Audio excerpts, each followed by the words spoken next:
They look like good, big, strong hands, don't they? And I've always thought that's what they were. I'm talking about the things we hold on to today on Tofer's Take.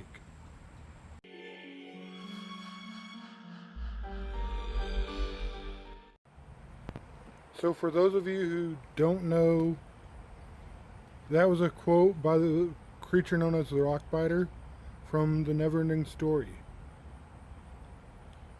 It happens at the end of the movie, well, towards the end of the movie, and he tried to save his friends by holding them, in his hands. Long story short, he couldn't.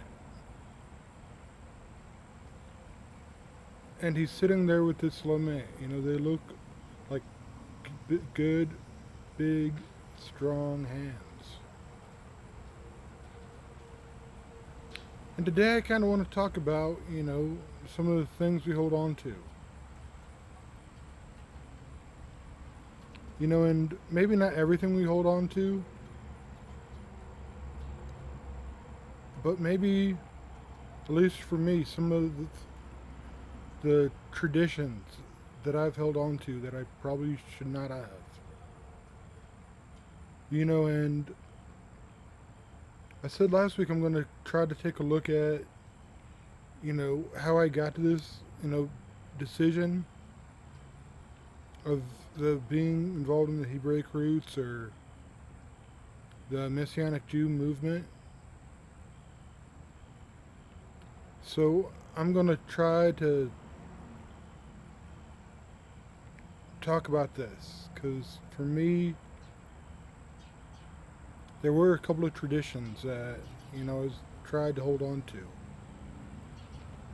Now, I'm not going to get into the Christmas-Easter debate. Or the Christmas-Easter debates. I figure there's enough stuff out there, about it. If you want to look into it and find out, that's cool. I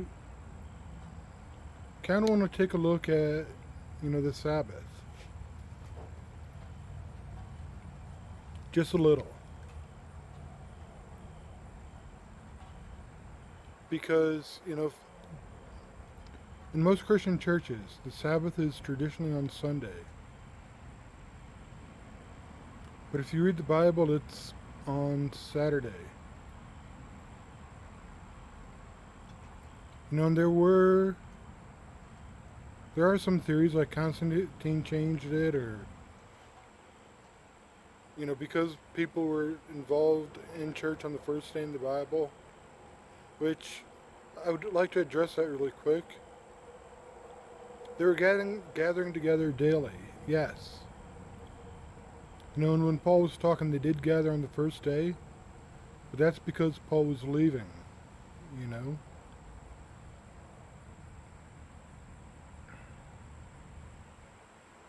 And I really don't care if you celebrate the Sabbath on Saturday or Sunday, okay? I'm not saying one day is better than the other for you. I do it on Saturday. But if you're going to celebrate the Sabbath on Sunday, celebrate it on Sunday, okay? One of the traditions that I liked a whole lot was Sunday lunch. Going out with your family or friends, to lunch after church.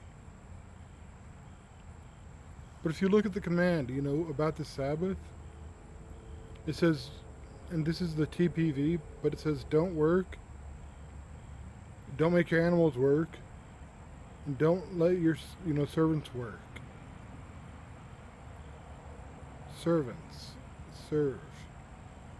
Oh, you mean like the people who serve me at the restaurant that I go to on Sunday? And if you're going to honor the Sabbath on Sunday, then honor it. And I'm not saying all traditions are bad. I mean,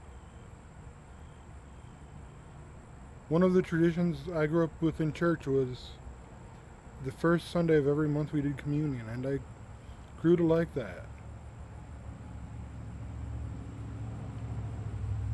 I still, respect that tradition.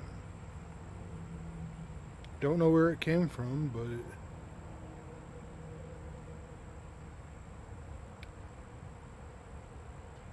we have all these traditions that we hold on to. Like I said, Christmas and Easter, the Sabbath, when we do communion. And I wonder how many of them are biblical. And how many of them are just traditions of man that we hold on to. With maybe a reverence and respect that we shouldn't.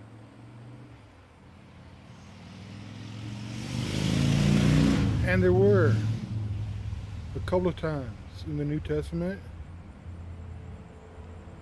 where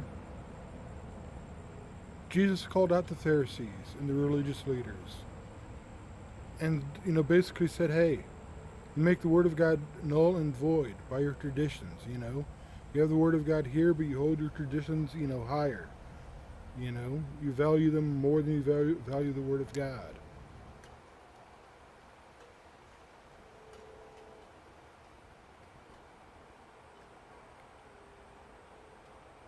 And I think we start to do that today in our society, in the Christian church.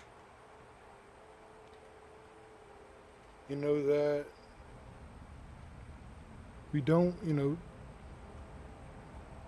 we do things because we do them traditionally. Even to the point of some Christians go to church because it's a tradition. Those Sunday morning Christians, who just show up to church because it's tradition and don't let the word or don't reflect their faith through the rest of the week. But by golly, they're there on Sunday.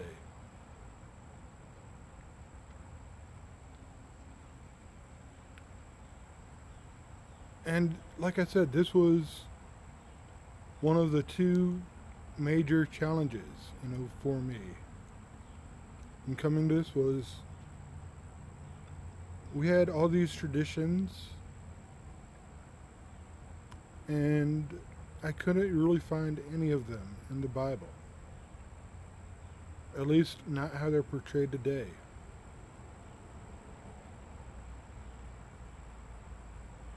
I can't find Sunday being the Sabbath in the Bible. I can't find where it says to do communion the first Sunday of every month in the Bible. Now it does say to do communion and, proclaim the Lord's coming.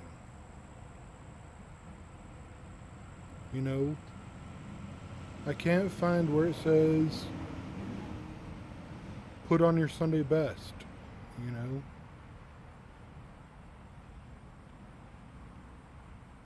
I can't find where it says just sit on the pew and listen to some guy talk. I see the early church being more active. I see people, if they had a word or a song or a prophecy, they could get up and share.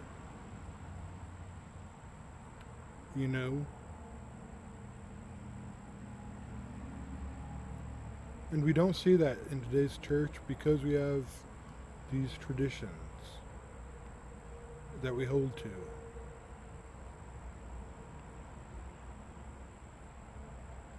And that we try to hold tightly to in these, big strong hands. And please do not misunderstand me. I'm not saying all traditions are bad. There are some traditions I actually like. Like, traditionally when I go to audio feed, I get a lot of music. Or traditionally I go out for Mexican on Monday.